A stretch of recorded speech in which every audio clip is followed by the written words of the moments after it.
అందరికీ నమస్కారం. నేను మీ Laxman, big TV USA head and correspondent. ఈరోజు నేను మీ ముందుకొస్తున్నాను H1B వీసా స్కామ్ న్యూస్ గురించి. గతంలో మనం కొన్ని చోట్ల చూసే ఉంటారు, వినే ఉంటారు. టెక్సస్లో ఇది ఒక పెద్ద న్యూస్. అమెరికాలో, టెక్సస్లో, అక్రాస్ ఇండియాలో కూడా అవ్వచ్చు. ఇప్పటికే ట్రంప్ అడ్మినిస్ట్రేషన్ శతవిధాలుగా మనం గతంలో కూడా చూసాము. న్యూ H1Bస్కి $1,00,000 వరకు ఫీజు వేయబోతున్నారు అని చెప్పేసి. ఇప్పుడు మనము రాంగ్ న్యూస్కి ముందుకు వస్తూ ఉంది ఇప్పుడు ఇండియా ఈ మధ్యకాలంలో. మొన్న ఇటీవల ఏం జరిగిందంటే 28 2 days back Texas governor H1B స్కామ్లో H1Bని అబ్యూజ్ చేశారు అనే దానికి ఇన్వెస్టిగేషన్ చేయమని చెప్పి అక్రాస్ గవర్నమెంట్ ఆర్గనైజేషన్స్లో ఆర్డర్ చేశారు. ఫస్ట్ అప్డేట్ ఏంటంటే ఒక 3 కంపెనీస్, ఏదో ఒక నార్మల్ యూట్యూబర్ తను ఏదో వెళ్ళి ఇన్వెస్టిగేషన్ చేసి అది న్యూస్లో మంచి సెన్సేషన్ అయింది. ఆ తర్వాత లోకల్ అథారిటీస్ దాన్ని కొంచెం సీరియస్గా తీసుకొని, ఎందుకంటే అమెరికన్ సిటిజన్స్ ఏదన్నా కంప్లైంట్ చేస్తే తప్పకుండా లోకల్ అథారిటీస్ వచ్చేసి రెస్పాండ్ చేయాలి. ఈవెన్ ఇఫ్ యూ ఈమెయిల్, వాళ్ళ బాధ్యత ఏంటంటే రెస్పాండ్ చేయాలన్నమాట, అక్నాలెడ్జ్ చేయాలి, రెస్పాండ్ చేయాలి. They are responsible. అంటే ఏ అథారిటీ అయినా, పోలీస్ అవ్వచ్చు, ఏ అథారిటీ అయినా, టౌన్షిప్ అథారిటీస్ అవ్వచ్చు, కాప్స్ కావచ్చు, లేకుంటే జనరల్ అథారిటీ కావచ్చు, స్కూల్ కావచ్చు, ఏదైనా వాళ్ళు రెస్పాండ్ చేయాలి.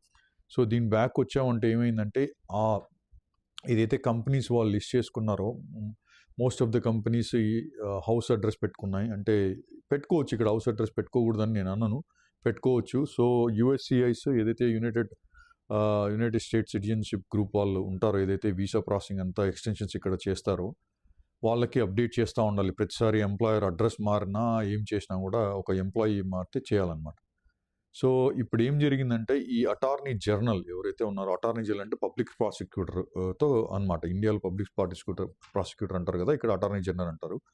సో గవర్నమెంట్ అటార్నీ జనరల్ ఏం చేసిందంటే కెన్ పాక్స్టన్ అనే వ్యక్తి, ఈయన అటార్నీ జనరల్ టెక్సస్కి, ఆయన ఈ ఇన్వెస్టిగేషన్ H1B వీసా ఏదైతే 3 కంపెనీలు పేర్లు వచ్చాయో ఆ 3 కంపెనీలు ఇన్వెస్టిగేషన్ చేయమని చెప్పారు తరోగా.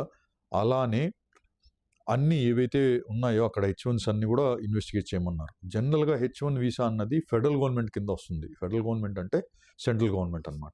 ఫస్ట్ స్టేట్ అమెరికాలోని టెక్సాస్ ఈ ఇన్వెస్టిగేషన్ మొదలుపెట్టింది. సో బహుశా ఇప్పుడున్న మొమెంటంకి రెడ్ స్టేట్స్, ఏవైతే రిపబ్లికన్ స్టేట్స్ ఉన్నాయో, ఈ మొమెంటంని క్యారీ ఫార్వర్డ్ చేస్తారు అన్నది టాక్ ఉంది. అంటే మనం స్వింగ్ స్టేట్స్ కావచ్చు, రెడ్ స్టేట్ కావచ్చు, ప్యూర్ బ్లూ స్టేట్స్ చెప్పలేము మనము. బట్ ఎక్కడైనా ఫ్రాడ్ జరిగితే మాత్రం ఇన్వెస్టిగేట్ చేయమని చెప్పి కూడా వాళ్ళు టెక్సస్లో ఆర్డర్ చేయడం జరిగింది. అలానే గవర్నర్ అబోట్ ఆయన ఏం చేశారంటే, చాలామంది అమెరికన్ సిటిజన్స్కి జాబ్స్ పోతున్నాయి. సో ఈ H1B వీసాని ఎక్కడైతే స్కూల్స్లో, అంటే కాలేజెస్కి ఏంటంటే ఫెడరల్ ఫండింగ్ వస్తుంది, స్టేట్ ఫండింగ్ వస్తుంది అనమాట. దానిలోనే ఎయిడ్స్ అంటారు. అంటే స్కాలర్షిప్స్కి మన పిల్లలకి ఏవైతే వస్తాయో అది గవర్నమెంట్ ద్వారా నుంచి వస్తాయన్నమాట. సో అదంతా tax payers money. So tax payers money misuse అయిందా, ఎవరినన్నా అమెరికన్స్ని కాకుండా H1B వీసా హోల్డర్స్ని ఎంప్లాయ్ చేసుకున్నారా, ఆ అవసరం ఎందుకు వచ్చింది? H1B అంటేనే పేరులోనే ఉంది, మనకు చాలామందికి తెలియదు విషయం, హై స్కిల్డ్ లేబర్ అనమాట. H1B అన్నది high skilled labour. So high skilled labour వాళ్ళని ఇప్పుడు చిన్న చిన్న జాబ్స్లో రీప్లేస్ చేస్తూ ఉంటే అది which is against the law. So ఈ ఇన్వెస్టిగేషన్ చేయమని చెప్పి వాళ్ళు ఆల్రెడీ అందరికీ నోటిఫికేషన్ ఇచ్చారు. కాలేజెస్ కావచ్చు, గవర్నమెంట్ ఆఫీసులు అవ్వచ్చు, అన్నిటికీ కూడా నోటిఫికేషన్ ఇచ్చి మాకు తరో డీటెయిల్స్ కావాలి, ఆడిట్ చేయాలని చెప్పారనమాట. నేను గతంలో కూడా చాలాసార్లు చెప్పాను, ఈ H1B వీసా స్కామ్స్ జరుగుతూ ఉంటే మీరందరూ జాగ్రత్తగా ఉండండి. ఇన్వెస్టిగేషన్ జరుగుతుంది, IT ఫర్మ్స్ పైన ఆడిటింగ్ జరుగుతుంది ఫ్యూచర్లో కూడా నేను మీకు చెప్పడం జరిగింది. అది ఈరోజు స్టార్ట్ మొదలైంది. ప్రస్తుతానికి స్టేట్ గవర్నమెంట్, టెక్సస్ గవర్నమెంట్ చేస్తూ ఉంది.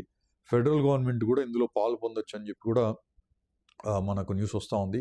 అలానే సర్టన్ స్టేట్స్ కూడా వాళ్ళు తీసుకుంటారు.